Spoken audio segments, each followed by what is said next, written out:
Hello guys, আসসালামু আলাইকুম। আজকে আমি আপনাদের সাথে শেয়ার করব। দেখতে আছেন এগুলো কি আমাদের বাংলাদেশের হয়তো ঘাস, আমরা এগুলো খাই না। আর এখানে ওরা এগুলো অনেক স্বাদ করে খায়। এগুলোর নাম হয়েছে জাতা। তো দেখতে আছেন, আর এগুলো আমি এখন সবগুলো এরকমের বাইছে নেব। বাইছে নেওয়ার পরে আর গাছগুলো ফালাই দেব। তারপর এটা দিয়ে পিঠে হবে। কি পিঠে বানাবো তা আপনাদের সাথে শেয়ার করব, দেখতে থাকেন। আর এগুলো দিয়া এদের দেশের পিঠা বানায় বা সালাদ বানাইয়া খায় বা রুটির সাথে খায়। এটা শুকাইয়া পাউডার বানাইয়া পরে এটা রুটির সাথেও খায়। তো দেখা যাক এটা দিয়ে কি হয়। আশা করি সাথে থাকবেন, দেখতে থাকেন। এই যে দেখতে আছেন আমার জাতার, আমি জাতারগুলো যে কুটেছিলাম সেগুলোরে আমি ধুয়ে পরিষ্কার করে এবং ছোট ছোট করে কুচিয়ে নিয়েছি।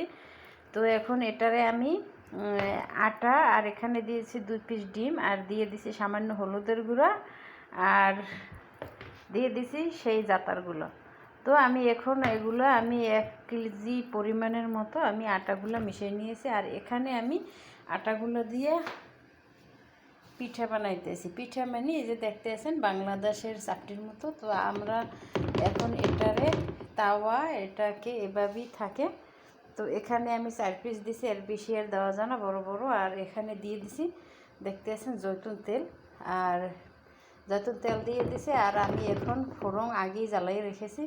আর এখন আমি এগুলা ফোড়নে দিয়ে দেব, দেখতে থাকেন। আর এখানেও আমি বানাইতে আছি, আর এগুলা আমি সবই বানাই নেব। তো এখানে আমি আস্তে আস্তে সব কিছু আপনাকে দেখাইতেছি। তো যেহেতু এগুলা ফোড়নে দেব, তো একটু বড় বড় করে নিয়েছি এভাবেই। আর এখানে ফোড়নে দেব। এখানে ফোড়ন জ্বালাইয়ে রেখেছি আগেই। এখন আমি এটা ফোড়নে দিয়ে দেব। তো দেখতে আছেন এই যে আমি এখন চুলার ভিতরে এটা দিয়ে দিলাম। এখানে আছে ফোড়নের ভিতরে আমি চুলা দিয়ে দিছি। আর এখন আস্তে আস্তে হবে, বাকিগুলো আমি বানাই নেব। এই যে হয়ে গেছে আমি পিঠা, এই যে জাতার আমার পিঠা সব কিছু হয়ে গেছে। এখন আমি এটা হয়েছে মশমশা মশমশা, দেখতে আছেন রুটির মতো। এখন আমার হয়ে গেল, এই হলো আমার জাতারের পিঠা। তো দেখতে আছেন কীরকমের কি বানাইছি, দেখছেন ফোড়নে দিয়া। তো ভালো লাগলে লাইক কমেন্ট শেয়ার করবেন। আর আমার এই পিঠাগুলো কীভাবে কি বানাই ফলো করবেন। ওকে, আসসালামু আলাইকুম ওয়া রাহমাতুল্লাহি ওয়া বারাকাতুহু।